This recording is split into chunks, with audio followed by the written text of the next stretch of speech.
Hello दोस्तों, today will discuss how to write a good answer in IAS mains और defence state PCS.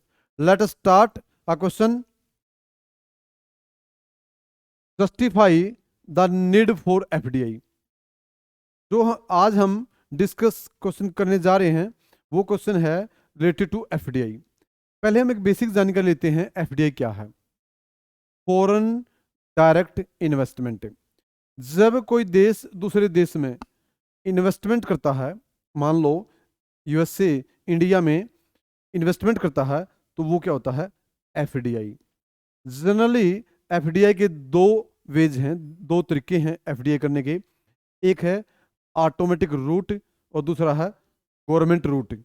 एक है automatic route. FDI के generally दो तरीके होते हैं. एक है ऑटोमेटिक रूट और एक है दूसरा है government route. Automatic route, automatic route और सेकंड है गवर्नमेंट रूट. ऑटोमेटिक रूट वो रूट होता है जब कोई देश, मान लो सपोज इंडिया में इन्वेस्टमेंट करता है, तो सरकार से कोई परमिशन की, prior permission of RBI, prior permission of government की कोई जरूरत नहीं है, उसको बोलते हैं ऑटोमेटिक रूट. और जब कोई देश, मान लो इंडिया में इन्वेस्टमेंट करता है और सरकार से, आरबीआई से परमिशन लेता, प्रायर परमिशन लेता, उसको बोलते हैं गवर्नमेंट रूट. अब there are some sectors in India. India में कुछ सेक्टर्स हैं वेयर एफडीआई इज बैंड, जहां पर एफडीआई अलाउड नहीं है. जैसे लॉटरी है, गैम्बलिंग है, निधि कंपनी है, चिट फंड है, ऐसी टबैको है, ऐसी चीज जहां पर एफडीआई इज नॉट अलाउड. अब वर्ल्ड इन्वेस्टमेंट रिपोर्ट आती है every year since 1964. Every year since 1964, 1964 से world investment, world investment report publish की जाती है by UNCTAD. UNCTAD, TAD, United Nation conference on trade and development. UNCTAD every year, हर साल दुनिया के देशों की एक वर्ल्ड इन्वेस्टमेंट रिपोर्ट पब्लिश करता है, वर्ल्ड इन्वेस्टमेंट रिपोर्ट. और अकॉर्डिंग टू अनकटाड 2023, 2023 की रिपोर्ट के अनुसार, अनकटाड की 2023 की रिपोर्ट के अनुसार एफडीआई में भारत का रैंक यूएस और चाइना के बाद थर्ड रैंक है. ये था एफडीआई का एक कंसेप्ट. एफडीआई क्या है? एफडीआई कितने टाइप से, कोई भी देश कितने टाइप से करता है? एफडीआई के दो मैंने रूट बताए, गवर्नमेंट रूट, ऑटोमेटिक रूट. फिर मैंने बताया एफडीआई का रैंक इंडिया में कितना है, वर्ल्ड में थर्ड है. और 2023 में जो टोटल एफडीआई आया इंडिया में, वो लगभग 80 billion US dollar, 80 billion US dollar के आसपास एफडीआई इन इंडिया 2023 में विदेशों से आया है. नेक्स्ट, अब हम शुरुआत करते हैं, जो हमारा क्वेश्चन है मेंस का, उसकी शुरुआत करते हैं. Justify the need of for FDI for the development of the Indian economy. कहता है कि जो इंडियन इकोनॉमी है, भारतीय अर्थव्यवस्था है, उसमें एफडीआई का क्या रोल है. Secondly, why there is a gap between MoUs signed and actual FDI. Second line में कह रहा है, एग्जामिनर आपसे पूछ रहा है कि बहुत ज्यादा गैप रहता है इंडिया में. एक्चुअल कुछ होता है और एमओयू. एमओयू क्या होता है? जब दो देशों के बीच में इन्वेस्टमेंट को लेकर कोई एग्रीमेंट होता है, उसको बोलते हैं एमओयू. एमओयू फुल फॉर्म है मेमोरेंडम ऑफ अंडरटेकिंग्स. थर्ड पूछ रहा, suggest crucial steps to be taken for increasing actual FDI in India. कि भारत में एक्चुअल में एफडीआई बढ़ाने के लिए सरकार को क्या क्या स्टेप लेने चाहिए. अब इस क्वेश्चन को हमें कैसे लिखना है, लेट अस स्टार्ट. पहली बात करते हैं हम इंट्रोडक्शन से. इंट्रोडक्शन में आपको क्या लिखना है? इंट्रोडक्शन में आपने सबसे पहले डिफाइन एफडीआई, थोड़ा डेफिनेशन देनी पड़ेगी. एफडीआई क्या है? Foreign direct investment. Foreign direct investment is that investment, मतलब वो इन्वेस्टमेंट होता है जो कोई दूसरा देश, कोई भी दूसरा देश है, मान लो फॉर एग्जांपल यूएसए इंडिया में इन्वेस्टमेंट कर रहा है, तो for the development of India, Bharat के आर्थिक विकास के लिए, जब कोई एक देश दूसरे देश में फिजिकली इन्वेस्टमेंट करता है उसको बोलते हैं simply FDI, foreign direct investment. अब बात करते हैं need for the development of the Indian economy. Need, अब आप लिखना है नीड क्या है। Need of FDI in Indian economy. Need of FDI in Indian economy. अब देखो एफडीआई का हम ये कह सकते हैं कि क्यों नीड है हमें, या इंपोर्टेंस क्या है एफडीआई का। अगर मैं इंपोर्टेंस की बात करूं, नीड की बात करूं, importance of FDI in India, या नीड क्या हमें, क्यों बाहर से हमें एफडीआई की जरूरत है। जैसे जब कोई बाहर का व्यक्ति, बाहर की कंपनी, कोई मल्टीनेशनल कंपनी इंडिया में इन्वेस्टमेंट करती है तो उसे क्या आता है, सबसे पहला आता है employment.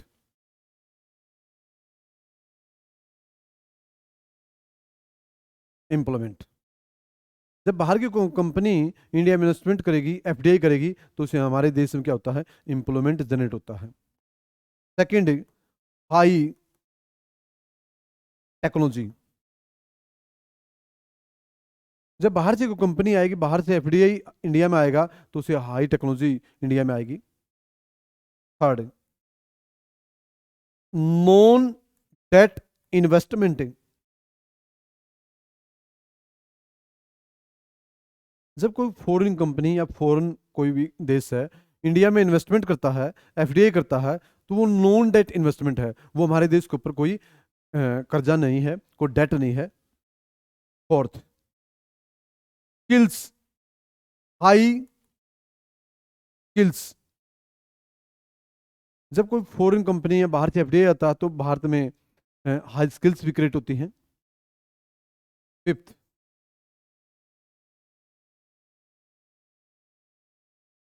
Increase increase consumer choice. जो कंज्यूमर होता है उसको डिफरेंट डिफरेंट तरह की गुड्स एंड सर्विसेज मिलती हैं। जब बाहर से एफडीआई आएगा तो कंज्यूमर को चॉइस मिलती है। हम क्या पढ़ रहे हैं कि जो एफडीआई है उसकी नीड क्यों पड़ती है, इंपोर्टेंस ऑफ एफडीआई क्या है। जब बाहर से कोई एफडीआई इंडिया में करता है तो पहला बता मैंने, एम्प्लॉयमेंट जनरेट होता है इंडिया में। सेकंड, हाई टेक्नोलॉजी आती है इंडिया में। थर्ड, नॉन डेट इन्वेस्टमेंट है इंडिया के लिए। फोर्थ, हाई स्किल्स आती हैं। फिफ्थ, कंज्यूमर के लिए मतलब डिफरेंट चॉइस क्रिएट होती हैं, कंज्यूमर को तरह तरह के डिफरेंट टाइप के प्रोडक्ट मिलते हैं। नेक्स्ट सिक्स है इंफ्रास्ट्रक्चर डेवलपमेंट। इंफ्रास्ट्रक्चर डेवलपमेंट, जब कोई बाहर का व्यक्ति या कंपनी इंडिया में एफडीआई करती है तो इंडिया में इंफ्रास्ट्रक्चर क्रिएट होगा, हाई लेवल का इंफ्रास्ट्रक्चर क्रिएट होगा। ये कुछ हैं नीड या इम्पोर्टेंस ऑफ एफडीआई। बाकी हम और भी ज़्यादा लिख सकते हैं, जैसे स्टैंडर्ड ऑफ लिविंग, जैसे लेबर रिफॉर्म भी होगा इंडिया में, लेबर रिफॉर्म्स होगा, लोगों को पावर्टी एलिवेशन का काम होगा, इंक्लूसिव ग्रोथ होगा देश का। ये सब क्या है, नीड है, need of FDI for Indian economy. Next,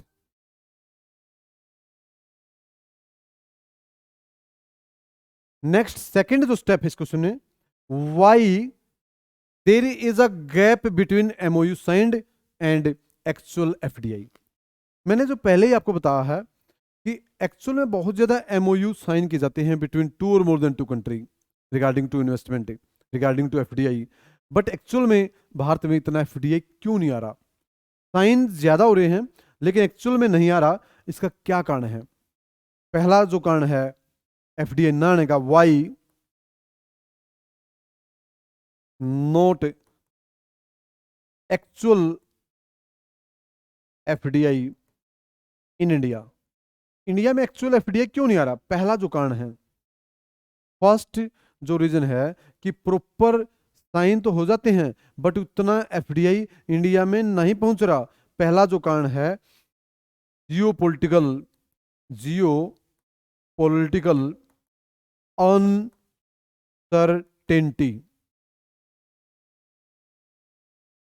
Jio political uncertainty का मतलब है कि जब for example recently we saw in Israel Palestine, recently we saw in Russia Ukraine, जब ग्लोबल लेवल पर पूरी दुनिया में या कोई देश ये देख रहा कि पूरी दुनिया में शांति का माहौल नहीं है, पूरी दुनिया में क्राइसिस चल रहा है या कोई डिस्टर्बेंस चल रहा है, तो ये है जियो पॉलिटिकल अनसर्टेनिटी। एक तो ये रीजन। दूसरा, सेकंड जो रीजन है, lack of high quality, high quality infrastructure.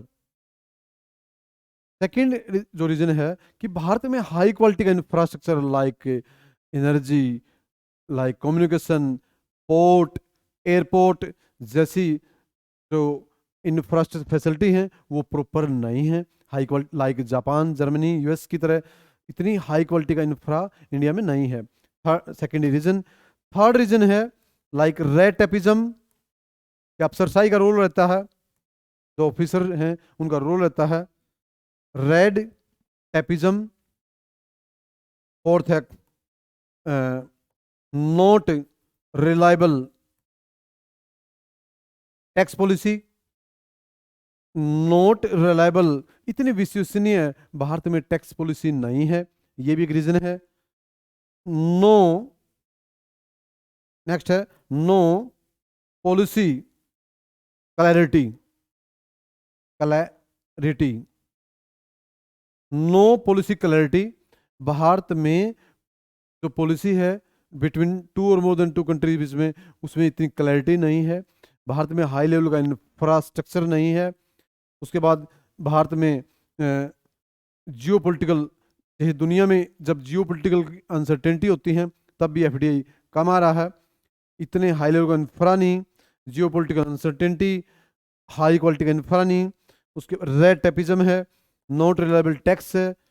ये कुछ रीजन है जिसके कारण भारत में एक्चुअल में एफडीआई नहीं आ रहा। ये सेकंड हमारा वो था। पहला हमने पढ़ लिया एफडीआई क्या है, फिर पढ़ा हमने नीड क्या है एफडीआई की, फिर देखा हमने एक्चुअल में एफडीआई क्यों नहीं आ रहा, साइन हो रहे हैं बट एफडीआई इतना नहीं आ रहा। थर्ड जो स्टेज है next, suggest crucial steps to be taken for increasing. कहता कि वो कौन कौन से स्टेप्स हैं, वो कौन कौन से स्टेप्स हैं जिसे भारत में एफडीआई को इंक्रीज किया जा सके। पहला स्टेप है, फर्स्ट जो स्टेप है, insolvency, insolvency and bankruptcy, bankruptcy code 2016। 2016 में भारत सरकार bankruptcy and insolvency and bankruptcy code ले आई। इसी कारण क्या होगा, भारत में एफडीआई ज्यादा आएगा। Second, PLI, product linked incentive scheme आ गया 2020 में ड्यूरिंग कोरोना के दौरान। प्रोडक्ट लिंक्ड इंसेंटिव स्कीम, इसे भी क्या होगा, भारत में ज्यादा एफडीआई है, एक्चुअल में एफडीआई ज्यादा बढ़ेगा। थर्ड, एसईजेड, भारत में 2005 में एसईजेड एक्ट आया, 2005 में एसईजेड एक्ट आया, SEZ special economic zone act, और 2006 में ये लागू हो गया एसईजेड। और इसे भी क्या होगा, भारत में ज्यादा एफडीआई आएगा।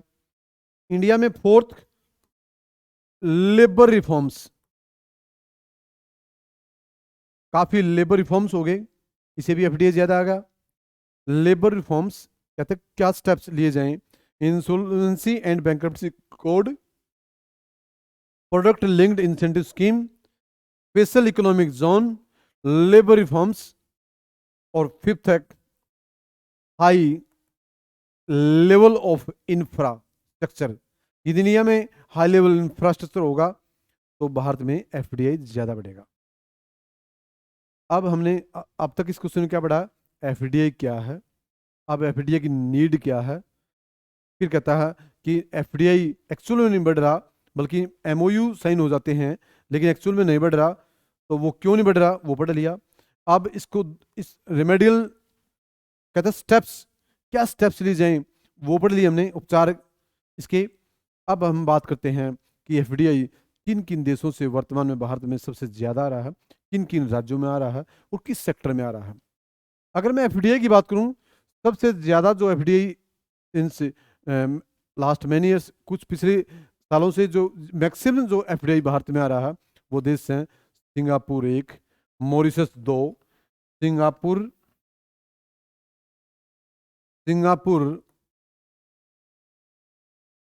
Mauritius, UAE, Netherlands, USA, Japan. ये टॉप के 5 कंट्री हैं जहां से भारत में ज्यादा एफडीआई आ रहा है। Singapore, Mauritius, UAE, United Arab अमीरात, यूएसए एंड जापान, इन देशों से भारत में सबसे ज्यादा एफडीआई आ रहा है। अगर मैं स्टेटों की बात करूं, सबसे ज्यादा जो एफडीआई किन किन राज्यों में आ रहा है, मोर देन 65% या मोर देन 60% जो एफडीआई आ रहा है इंडिया में, ज्यादातर जो एफडीआई आ रहा है महाराष्ट्र, कर्नाटक, गुजरात, दिल्ली, तमिलनाडु, ये टॉप के 5 स्टेट हैं। महाराष्ट्र, गुजरात, कर्नाटक, दिल्ली और तमिलनाडु, यहां पर ज्यादा एफडीआई आ रहा है। अब नेक्स्ट, कि सबसे ज्यादा जो एफडीआई आ रहा है इंडिया में किस सेक्टर में आ रहा है, तो वो है service sector, like banking, transport, communication, health, education, इन सेक्टर्स में सॉफ्टवेयर, हार्डवेयर जैसी चीज़ों में सबसे ज़्यादा भारत में एफडीआई आ रहा है। एफडीआई, अगर मान लो क्वेश्चन ये मैं ऐसे बना दूं कि इन द अगर ऐसा क्वेश्चन आए, justify the need for the FDI for the development of in economy, why there is a gap between MOU signed and actual FDI. अब थर्ड लाइन में मैं बना दूं कि डिस्कस इट या justify it in the context of current scenario. जब current scenario की बात आए तो आपने इस क्वेश्चन में लिखना पड़ेगा कि किन किन देशों से भारत में एफडीआई आ रहा है, किन किन राज्यों में ज्यादा एफडीआई आ रहा है, कितना एफडीआई।